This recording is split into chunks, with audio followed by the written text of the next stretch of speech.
Préparez-vous, préparez-vous, préparez vos cœurs à recevoir la vérité.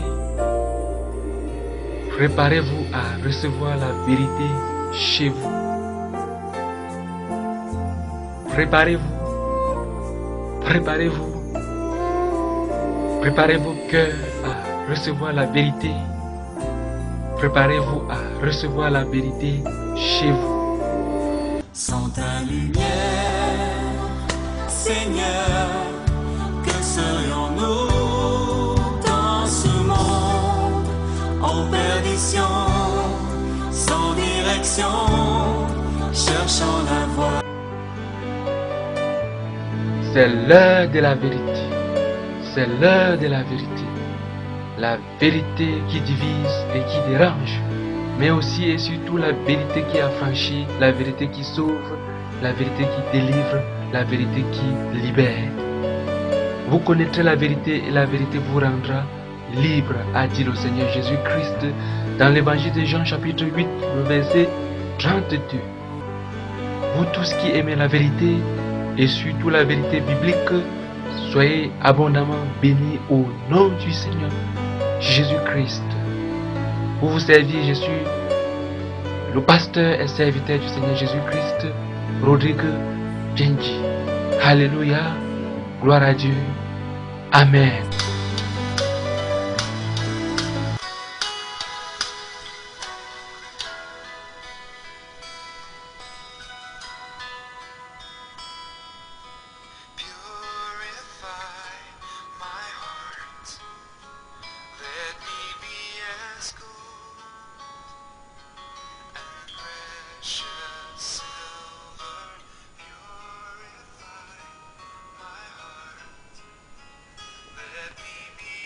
Chers frères et sœurs en Christ,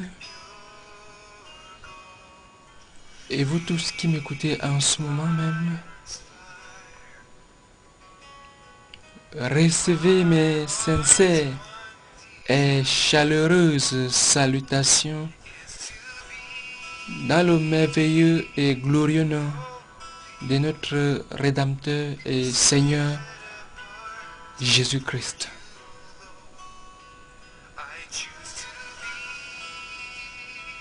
C'est toujours un réel plaisir pour moi de venir partager la sainte parole du Seigneur avec vous. Une fois de plus, ma prière c'est que ce message que nous allons partager puisse vraiment trouver de la place dans vos cœurs et surtout que ce message puisse transformer vos vies d'une façon significative.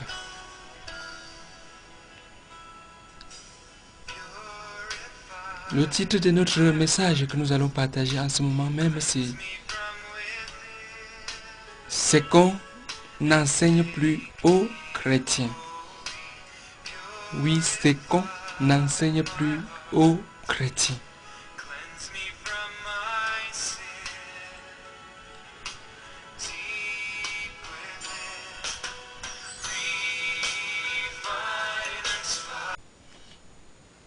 Seigneur Jésus,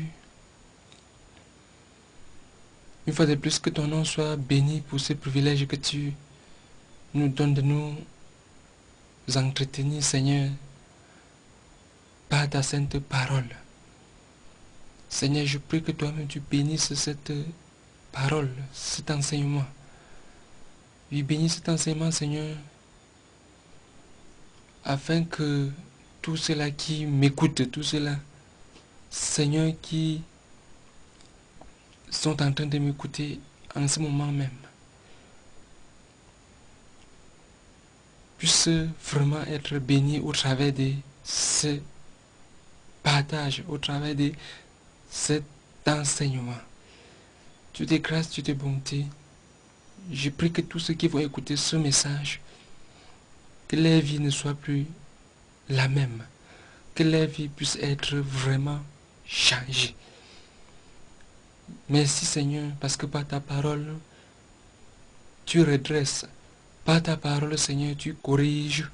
Par ta parole, tu exhortes. Par ta parole, tu encourages, par ta parole, tu relèves même ceux qui sont tombés.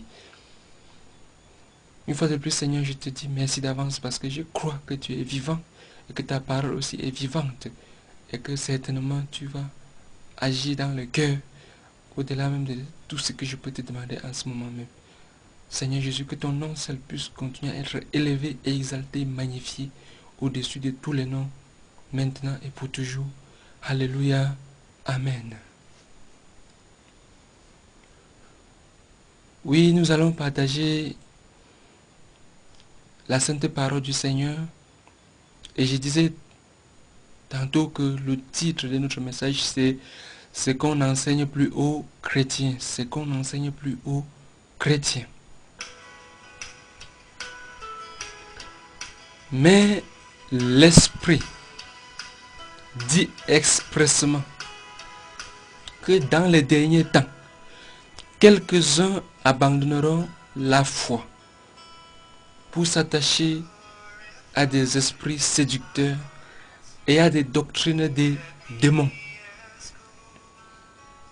Mais l'Esprit dit expressément que dans les derniers temps, quelques-uns abandonneront la foi pour s'attacher à des esprits séducteurs et à des doctrines des démons.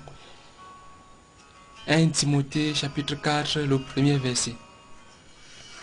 Car il viendra un temps où les hommes ne supporteront pas la saine doctrine, ayant la démangeaison d'entendre des choses agréables, ils se donneront une foule de docteurs selon leurs propres désirs, détourneront l'oreille de la vérité et se tourneront vers les fables. 2 Timothée chapitre 4, les versets 3 et 4. Car il viendra un temps où les hommes ne supporteront pas la saine doctrine, ayant la démangeaison d'entendre des choses agréables, ils se donneront une foule de docteurs selon leurs propres désirs, détourneront l'oreille de la vérité et se tourneront vers les fables. 2 Timothée chapitre 4, les versets 3 et 4. Je dois avouer que c'est avec douleur dans mon cœur que j'aborde ce sujet. C'est qu'on n'enseigne plus aux chrétiens. C'est qu'on n'enseigne plus aux chrétiens. C'est devenu monnaie courante. Je voudrais dire même la mode dans les milieux chrétiens de prêcher sur des sujets tels que le succès, la puissance du Saint-Esprit, les miracles, la prospérité. L'or et l'argent appartiennent à Dieu. Les guérisons spectaculaires, la sémence que Dieu doit multiplier. Donnez, donnez, donnez et vous serez bénis. Et ainsi de suite. En tant qu'enfant et serviteur du Seigneur Jésus-Christ, je reconnais bien que la Bible donne des enseignements clairs sur tous ces sujets. Donc tous ces sujets ont des fondements bibliques. Mais le problème, c'est qu'ils sont devenus des thèmes favoris de beaucoup qui se disent serviteurs de Dieu d'aujourd'hui. Les thèmes qu'ils ont sortis de leur contexte afin que cela leur serve de prétexte et de masque pour assouvir les convoitises et les motifs impurs de leur cœur. Tout cela au détriment des enseignements qui aideront les enfants de Dieu à avoir la crainte de Dieu dans leur cœur, à être plus sérieux avec Dieu, à être délivrés des choses de ce monde qui font la guerre à l'âme, à se sanctifier chaque jour afin d'être prêt à tout moment pour l'enlèvement. Voilà les sujets qu'on n'entend presque plus dans les milieux chrétiens, pourtant qui leur sont salutaires. Ce qui est encore plus écœurant, c'est que toutes ces choses que prêchent tous ceux-là qui ont abandonné le Seigneur ou qui ne l'ont même jamais connu, même s'ils utilisent toujours le nom du Seigneur, d'après Matthieu chapitre 7, à partir du verset 21 au verset 23, oui, toutes ces choses que prêchent tous ceux-là qui ont abandonné le Seigneur ou qui ne l'ont même jamais connu, ont pour but premier de satisfaire la chair et ses convoitises. Dans certaines assemblées, on ne juge que par l'argent. Le temps que l'on utilise pour prêcher sur les dîmes, les offrandes et les collectes dépasse le temps des enseignements. J'ai personnellement assisté à plusieurs réunions dites chrétiennes et même dites des réveils où en un seul culte ou en une seule réunion, il y a au moins 2, 3, 4, 5 types d'offrandes auxquelles on a donné des différents noms. On séquestre les chrétiens à donner et redonner. En fait, tout tourne autour de l'argent. Véritable culte des mammons. Ils n'ont pas encore compris, comme le prophète Balaam, qu'on ne peut pas servir Dieu et l'argent en même temps. Luc chapitre 16, à partir du verset 13 au verset 14.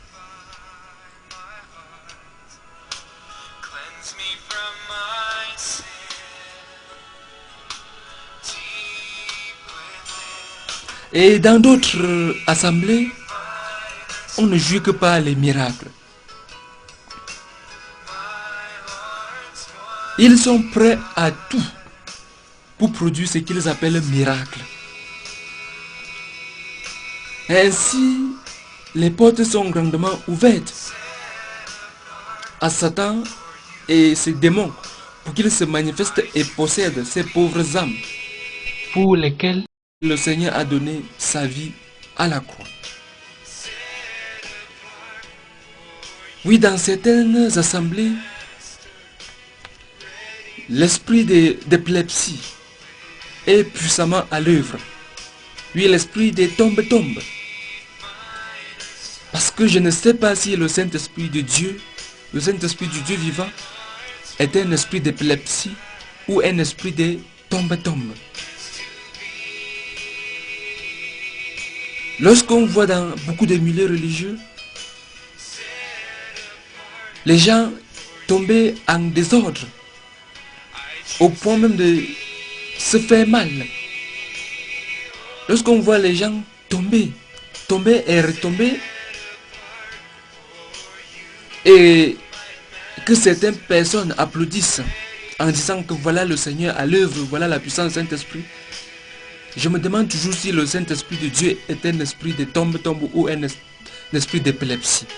Non, le Saint-Esprit de Dieu vivant n'est pas un esprit de tombe ni un esprit d'épilepsie.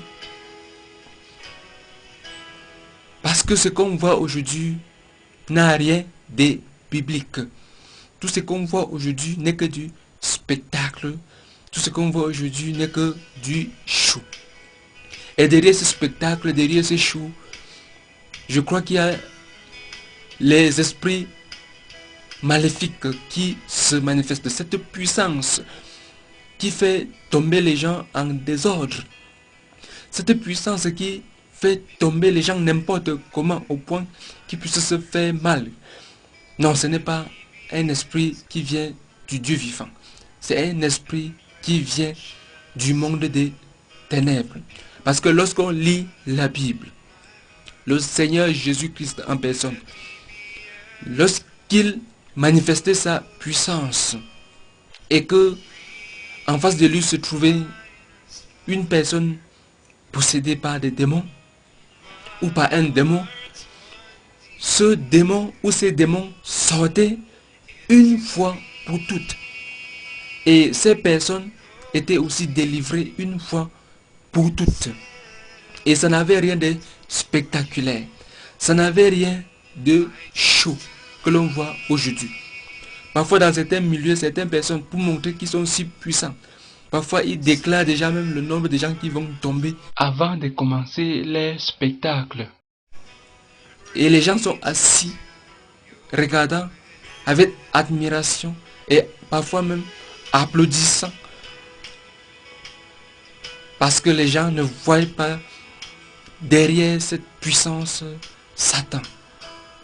Je répète, lorsque le Seigneur Jésus-Christ délivrait les gens, ce n'avait rien de spectaculaire. Ce n'était pas du show.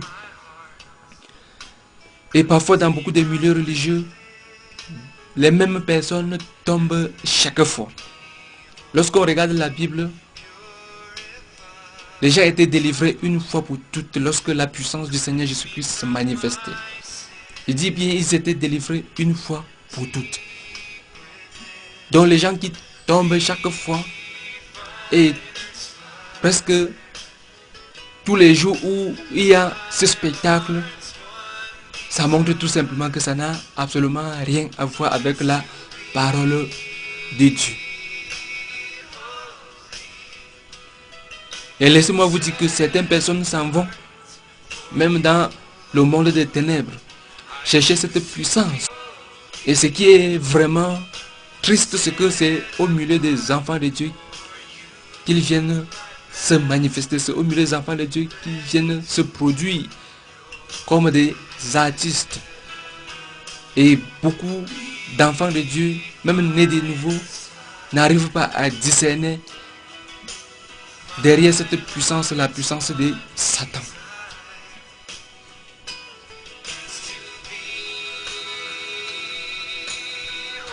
Et en passant, je veux vous rappeler que le Seigneur Jésus-Christ a dit, un jour les gens viendront, tout le monde le dernier jour, certaines personnes viendront et lui diront, Seigneur, n'avons-nous pas fait beaucoup de miracles en ton nom? Et Jésus a dit qu'il leur répondra, retirez-vous de moi, ouvriers d'iniquité, je ne vous ai jamais connu. Donc les miracles ne sont pas un signe que ceux qui le font sont des serviteurs de Dieu. La Bible dit que même Satan peut faire beaucoup de miracles. Si possible même, au travers de ces miracles, séduire les élus. Oui, faites très attention. Le Seigneur Jésus-Christ nous a aussi mis en garde que pendant cette période de la fin des temps, il y aura aussi un réveil spirituel des faux prophètes qui vont même se manifester avec beaucoup de faux miracles. Les faux miracles au travers desquels ils pourront même réussir à séduire les vrais enfants de Dieu. Attention, attention, attention.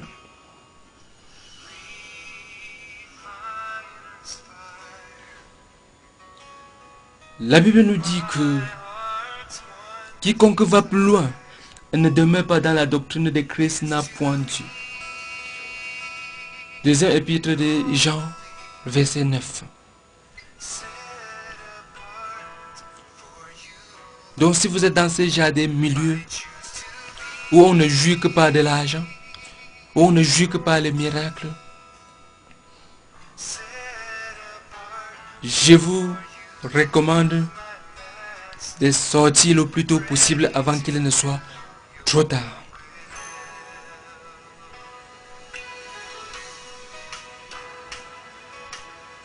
Les miracles authentiques du Seigneur ne se fabriquent pas. Je répète, les miracles authentiques du Seigneur ne se fabriquent pas. Les miracles, les guérisons, ou même les richesses, ne sont et ne seront jamais le but en soi à atteindre pour les vrais chrétiens. Mais ce ne sont que la conséquence de leur appartenance à Dieu et surtout de la fidélité de Dieu à accomplir ses promesses.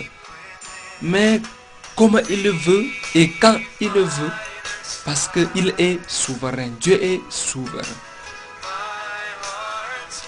Rappelez-vous ceci. Les miracles suivent et accompagnent les vrais enfants de Dieu et non le contraire. Oui, un vrai enfant de Dieu, un vrai chrétien ne suit pas les miracles. Mais la Bible dit que les miracles suivent et accompagnent les vrais chrétiens. Dieu lui-même a dit, j'ordonnerai à la bénédiction de te suivre. Voilà la parole de Dieu. Donc les miracles me suivent et m'accompagnent. Je ne peux pas suivre les miracles. Ce sont les miracles qui vont me suivre et m'accompagner si je marche dans la soumission totale et dans la volonté de Dieu. Les miracles me suivent et m'accompagnent. Si tu marches dans la volonté de Dieu, si tu marches dans la soumission totale à Dieu, les miracles vont te suivre et vont t'accompagner. Le plus grand miracle, c'est une vie purifiée de toute souillure, de toute iniquité, et c'est une vie délivrée de la voie pécheresse. C'est un cœur inondé par la crainte de Dieu. Oui, lorsque votre vie est purifiée de toute souillure, lorsque vous êtes purifié de toute iniquité, lorsque vous êtes délivré de la voie pécheresse, lorsque votre cœur est inondé par la crainte de Dieu, estimez-vous heureux, estimez-vous heureuse, parce qu'un grand miracle a eu lieu dans votre vie.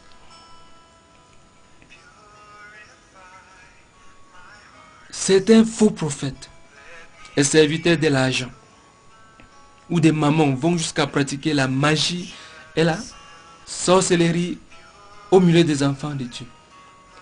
Avec un cœur exercé à la cupidité, ils séduisent et égarent les chrétiens mal affermis. On les entend le plus souvent dire, fermez les yeux et ayez foi que vous serez riches, que vous aurez une femme ou un mari, que vous aurez des voitures, des belles maisons, la guérison, la puissance.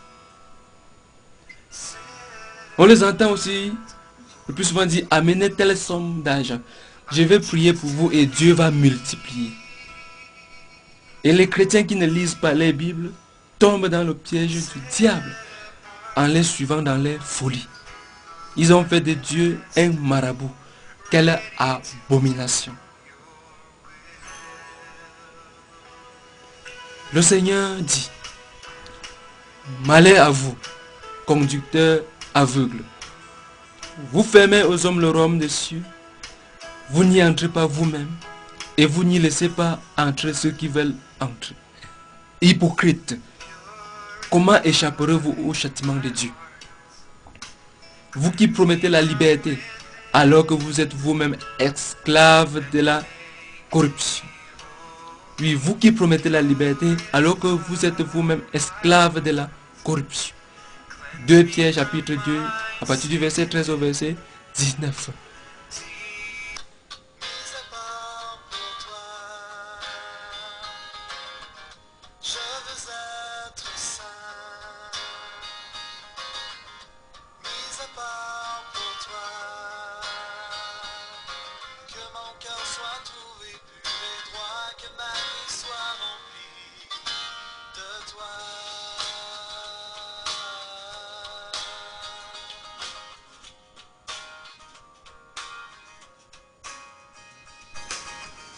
Le bon berger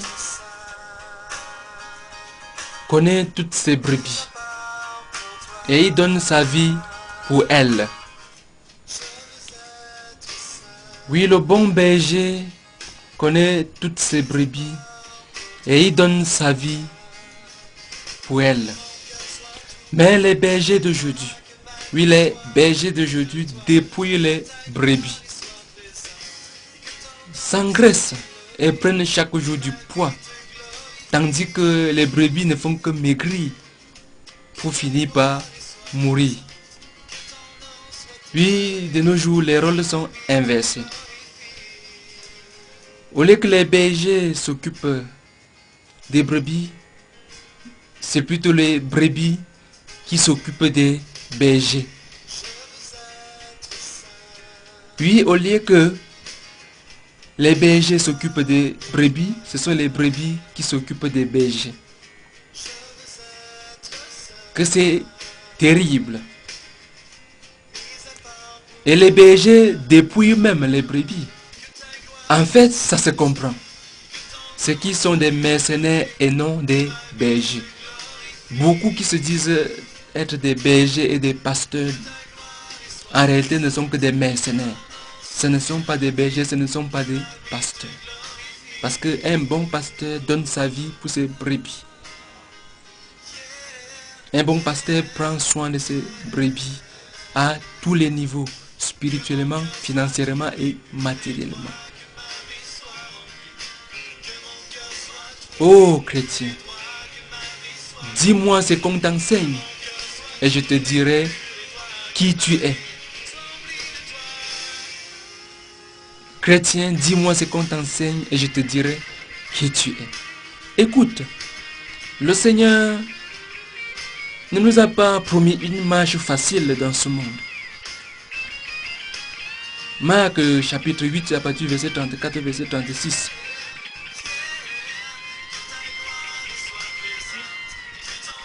« 2 Corinthiens chapitre 6, à partir du verset 3 au verset 10.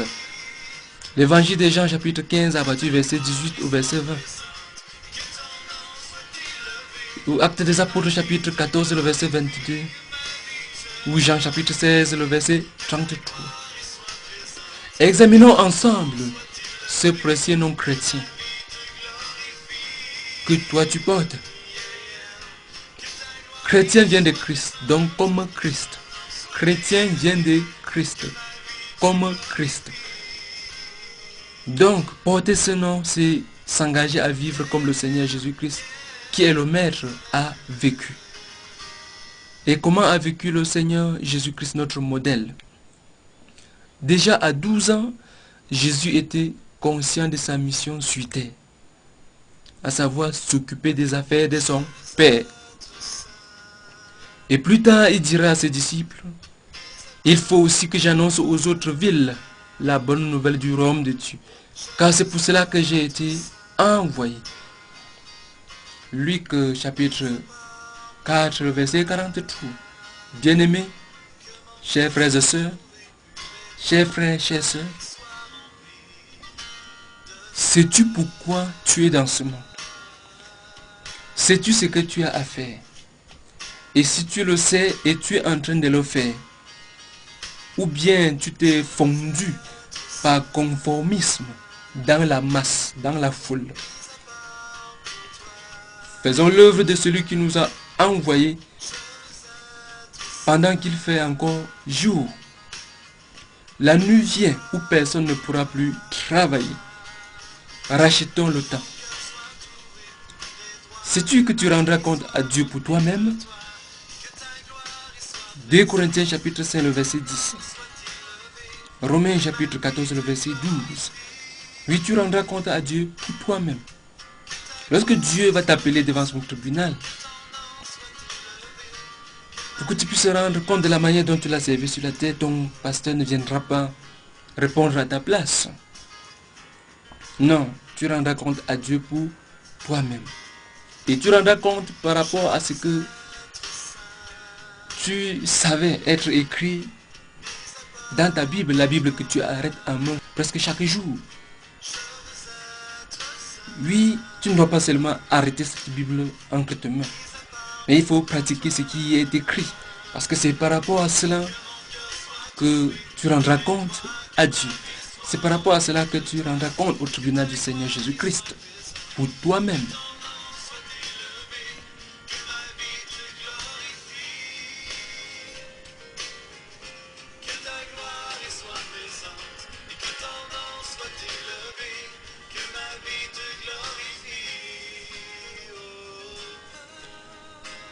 La Bible nous dit qu'un jour, quelqu'un est venu vers Jésus et lui a dit, Seigneur, je voudrais te suivre partout, partout où tu iras. Je voudrais te suivre, Seigneur. Et Jésus lui répondit, les renards ont des tanières et les oiseaux du ciel ont des nids, mais le Fils de l'homme n'a pas un lieu où il puisse reposer sa tête. Luc chapitre 9, verset 58. Le Seigneur Jésus-Christ n'avait pas où reposer sa tête sur la terre. Et longtemps avant qu'il ne vienne sur la terre, le prophète Ésaïe disait déjà de lui, homme des douleurs et habitué à la souffrance. Il a appris, bien qu'il soit fils, l'obéissance par les choses qu'il a souffertes. Hébreux chapitre 5, le verset 8. Et c'est à cela que vous avez été appelés, parce que Christ aussi a souffert pour vous, vous laissant un exemple afin que vous suiviez ses traces. 1 Pierre chapitre 2, le verset 21.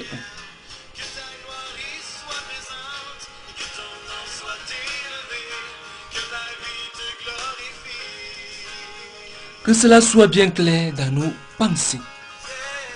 Je ne suis pas du tout en train d'enseigner qu'un chrétien ne peut ou ne doit pas être heureux ou qu'il ne doit pas jouir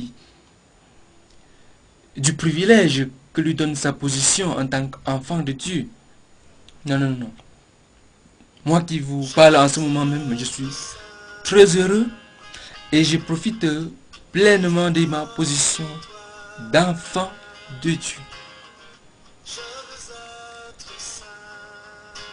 Mais ce que je suis en train de vous dire, c'est tout simplement que la Bible ne nous a pas promis grand chose dans ce monde déjà mis pour le jugement. Oui, la Bible nous enseigne qu'en tant que citoyens de la cité céleste, nous n'avons pas grand chose à attendre de ce monde déjà mis pour le jugement. Qui a été, oui, ce monde qui a été toujours hostile envers Dieu et envers ses serviteurs fidèles. Jean chapitre 15 à partir du verset 18 au verset 20.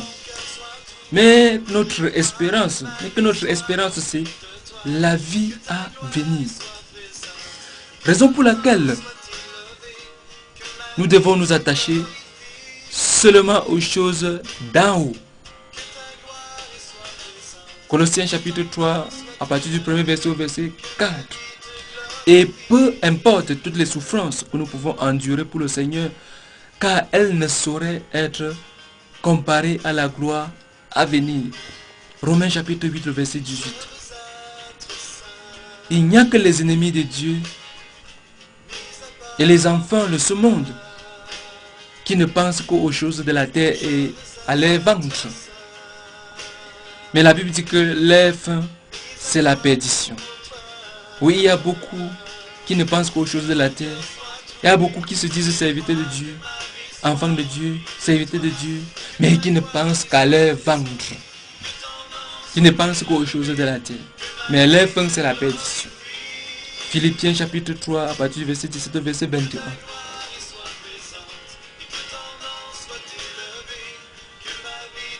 Comme nous dit la parole de Dieu, les hommes ne supportent plus la saine doctrine. Oui, les hommes ne veulent plus que l'on les parle la vérité. Beaucoup ne veulent plus la saine doctrine du Seigneur. Et beaucoup d'enseignants de la parole de Dieu ont cédé à leurs désirs. Parce que eux-mêmes, ayant déjà perdu la communion avec Dieu, ou ne l'ont même pas du tout connu.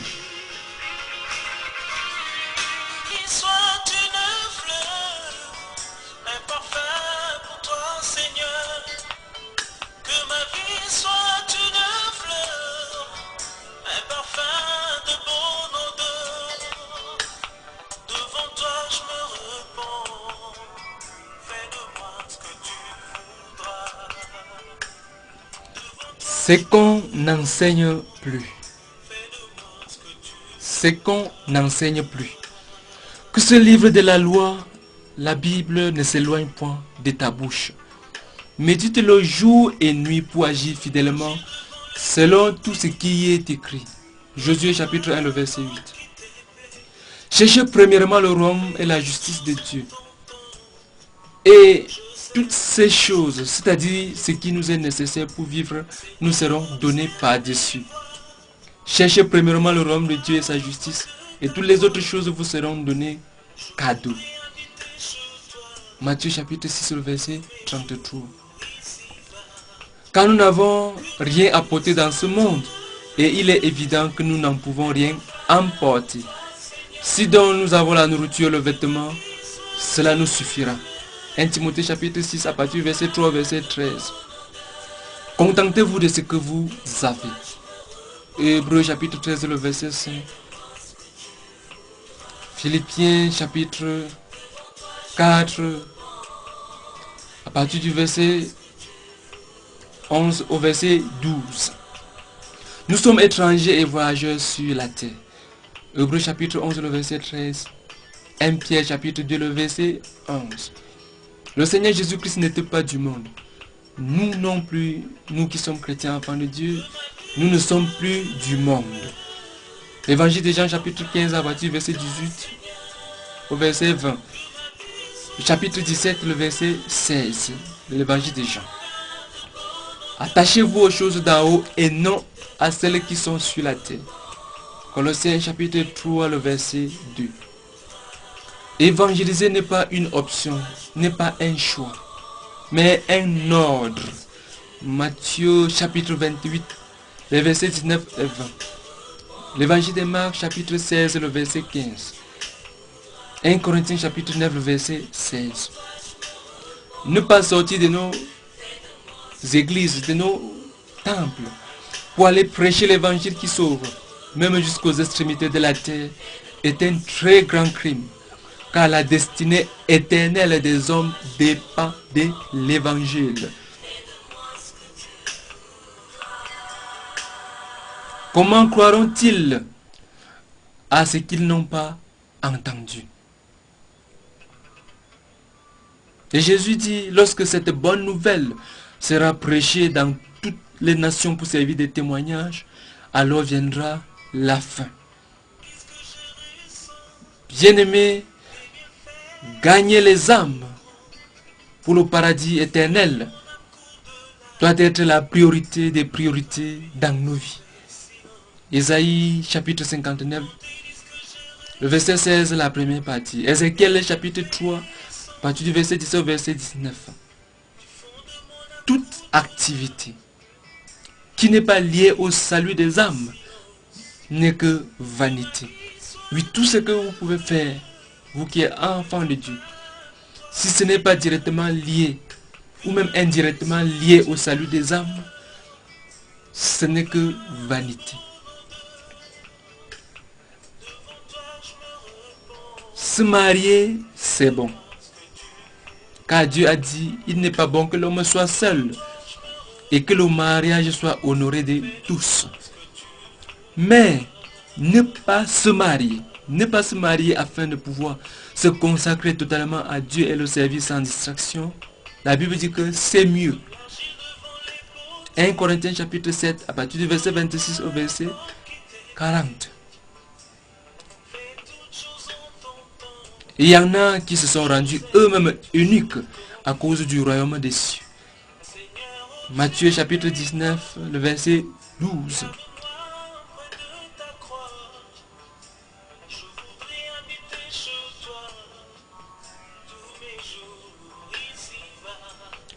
Gardez-vous avec soin de toute avarice, car la vie d'un homme ne dépend pas de ses biens. Serait-il dans l'abondance?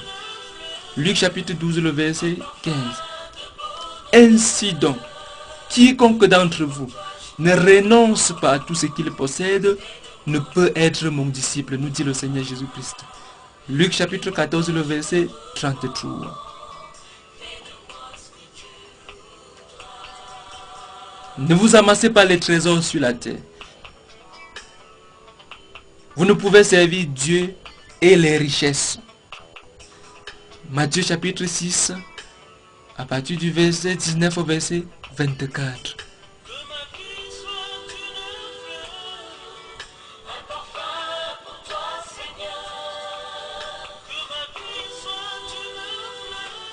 Nous ne sommes que des intendants des biens que le Seigneur nous donne sur la terre. Et un jour, nous rendrons tous compte de la manière dont nous les avons gérés. 2 Corinthiens chapitre 5, le verset 10. 1 Corinthiens chapitre 4, le verset 2. Je vous exhorte donc, frères et sœurs, par les compassions de Dieu, à offrir vos corps comme un sacrifice vivant, saint, agréable à Dieu, ce qui sera de votre part un culte raisonnable. Ne vous conformez pas au siècle présent, mais soyez transformés par le renouvellement de l'intelligence, afin que vous discerniez quelle est la volonté de Dieu, ce qui est bon, agréable et parfait. Romains chapitre 12, les 2 premiers versets.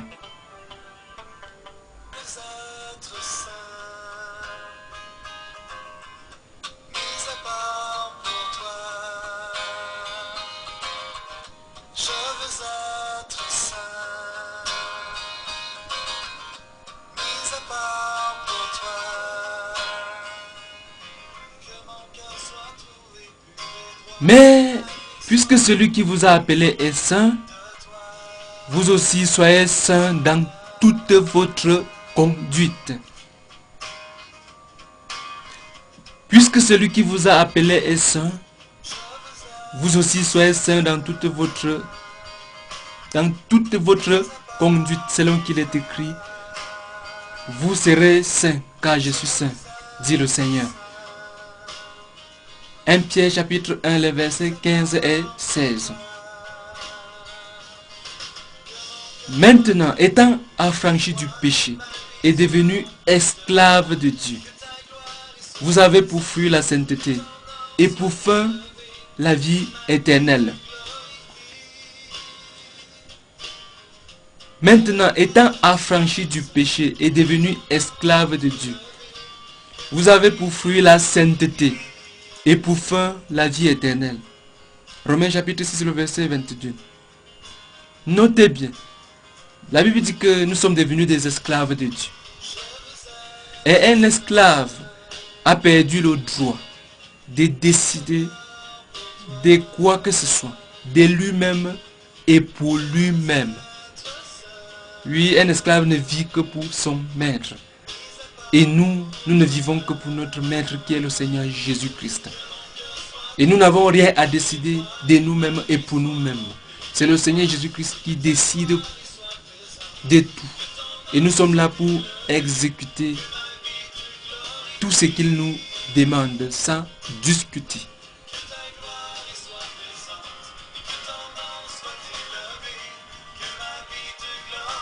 J'ai été crucifié avec Christ. J'ai été crucifié avec Christ. Et si je vis, ce n'est plus moi qui vis. C'est Christ qui vit en moi. Galates chapitre 2, le verset 20.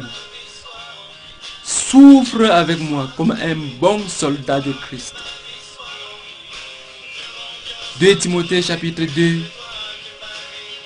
à partir du verset 3 au verset 5 et le verset 15.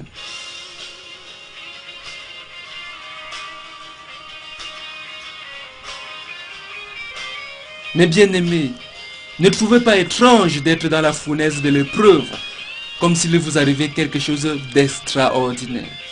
Réjouissez-vous au contraire de la part que vous avez aux souffrances de Christ, afin que vous soyez aussi dans la joie et dans l'allégresse lorsque sa gloire apparaîtra. 1 Pierre chapitre 4, les versets 12 et 13.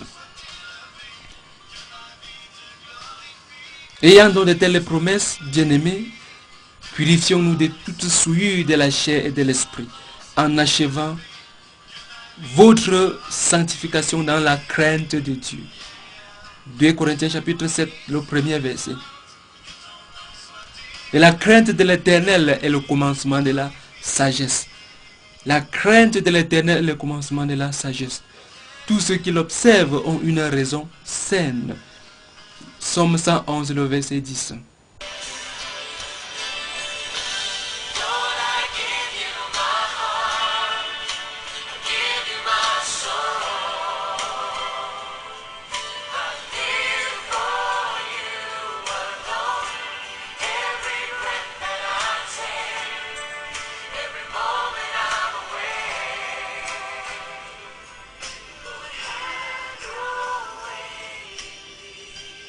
Prenez garde à vous-même des craintes que vos cœurs ne s'apaisantissent par les excès du manger et du boire et par les soucis de la vie, et que le jour de l'enlèvement ne vous surprenne comme un voleur.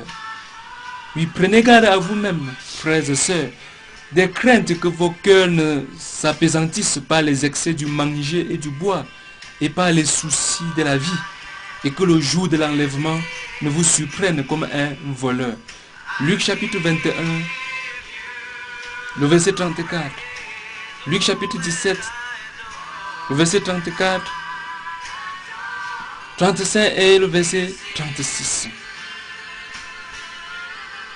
Oui, puisque nous parlons de l'enlèvement dans ces passages,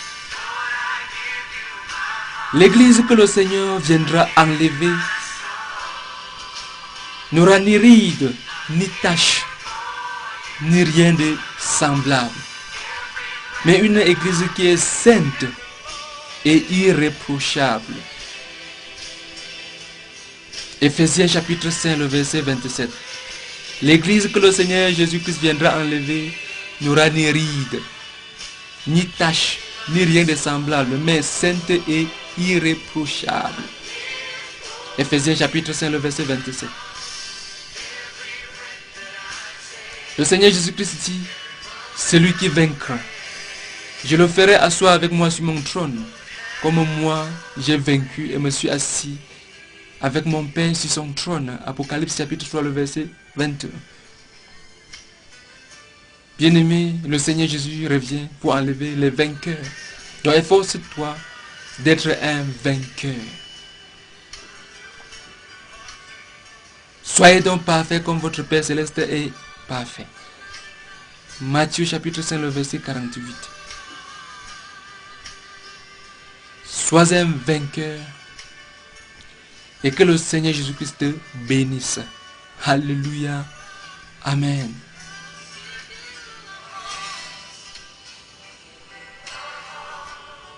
Et toi, qui n'as pas encore accepté le Seigneur Jésus-Christ comme ton sauveur personnel et qui vit toujours dans tes péchés, comment échapperas-tu au jugement et à la colère de Dieu à venir? Écoute ce que dit la sainte parole du Seigneur, la Bible. Et si le juste se sauve avec peine, que deviendront l'impie et le pécheur? Si le juste se sauve avec peine, que deviendront l'impie et le pécheur? 1 Pierre chapitre 4, le verset 18. Si tu veux devenir enfant de Dieu, oui, parce qu'on devient enfant de Dieu en Jésus-Christ. Tous les hommes sont des créatures de Dieu, mais tous les hommes ne sont pas les enfants de Dieu. On devient enfant de Dieu lorsqu'on se repent de ses péchés et qu'on accepte Jésus-Christ comme son Seigneur et Sauveur. Selon qu'il est écrit dans l'évangile de Jean, le premier chapitre, le verset 12, à tous ceux qui ont reçu le Seigneur Jésus-Christ, Dieu leur a donné le pouvoir de devenir enfants de Dieu.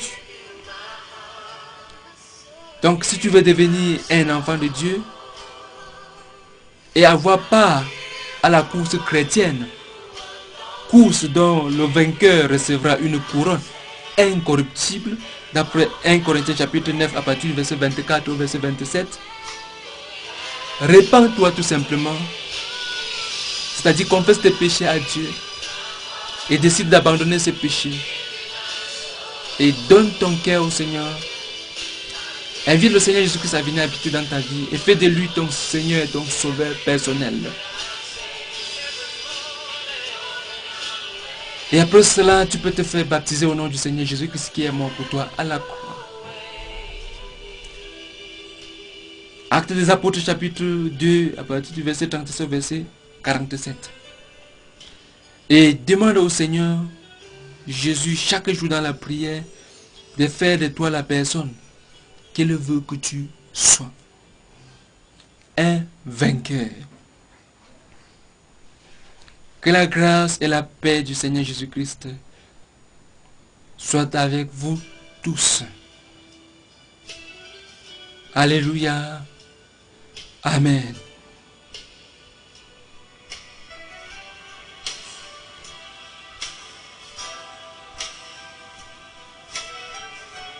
Pour tout contact ou pour tout conseil spirituel, je suis le pasteur et serviteur du Seigneur Jésus-Christ, Rodrigue Genji, domicilié à Bangadé dans l'ouest du Cameroun. Je réponds au numéro de téléphone 77 61 93 77. 77 61 93 77. Et aussi au 96 36 25 40. 96 36 25 40. Et vous pouvez précéder ces numéros de 00237 si vous m'appelez hors du Cameroun. Si vous voulez, vous pouvez aussi m'écrire à l'adresse électronique rodrigue.genji@yahoo.fr rodrigue.genji@yahoo.fr. Genji s'écrit N-J-E-N-D-J-I.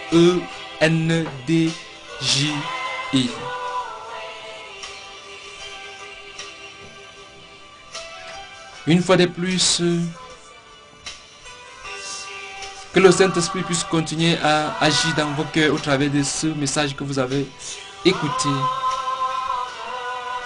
Et que ce message puisse vraiment vous transformer, vous purifier et même vous sanctifier.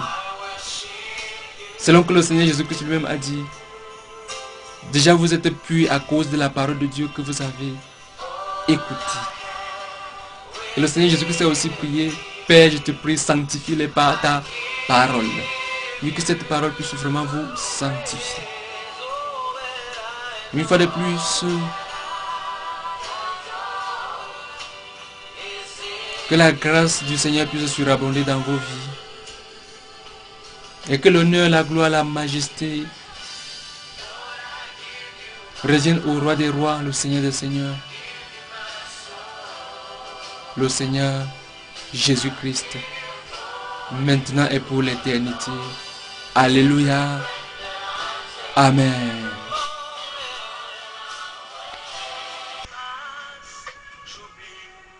Et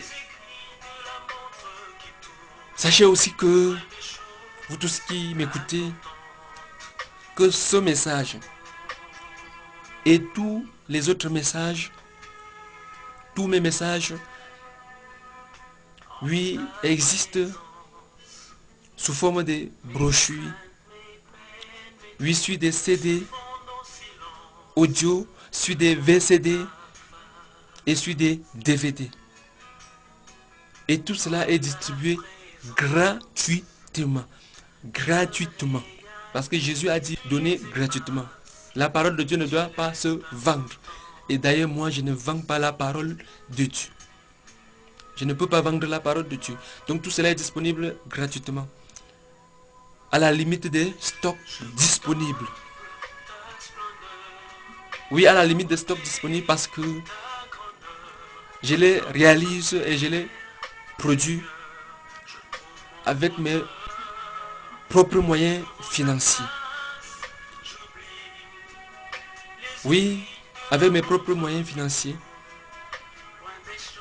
Je finance tout cela parce que je travaille. Et ce que je gagne en travaillant de mes propres mains, j'ai produit la parole de Dieu pour distribuer gratuitement aux gens afin que le maximum de personnes possibles puissent écouter la bonne nouvelle du Seigneur Jésus-Christ et être sauvés. Et dans l'évangile de Marc, chapitre 1, le verset 15, il est écrit: le temps est accompli et le royaume de Dieu est proche. Repentez-vous et croyez à la bonne nouvelle. Le temps est accompli et le royaume de Dieu est proche. Repentez-vous et croyez à la bonne nouvelle. Une fois de plus, soyez bénis abondamment. Que la révélation, la grâce et la miséricorde du Seigneur Jésus-Christ soient votre partage. Et que l'honneur, la gloire, la majesté, le règne, la puissance, l'élévation soient à Jésus-Christ, le roi des rois, le Seigneur des seigneurs, maintenant et pour toujours. Amen, amen, amen.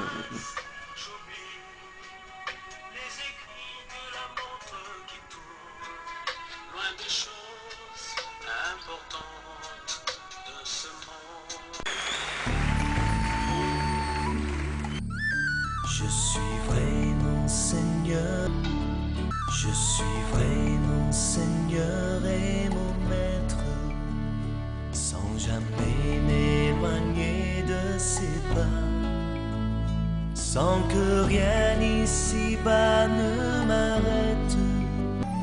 Je suivrai mon Seigneur et mon Maître, sans jamais m'éloigner de ses pas.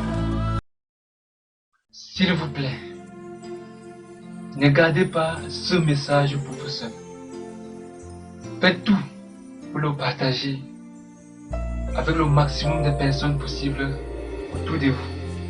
Et je suis sûr que le Seigneur Jésus-Christ ne manquera pas de vous bénir.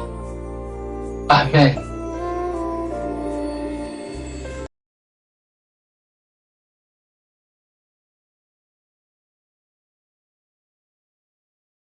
N'oubliez pas que vous pouvez aussi lire, écouter, visionner et télécharger gratuitement mes différents messages sur mon site internet www.pasteur-rodrigue.com. Pasteur Rodrigue, c'est en un seul mot. pasteur-rodrigue.com. Attention, attention, il est strictement interdit de modifier de quelque manière que ce soit ce message.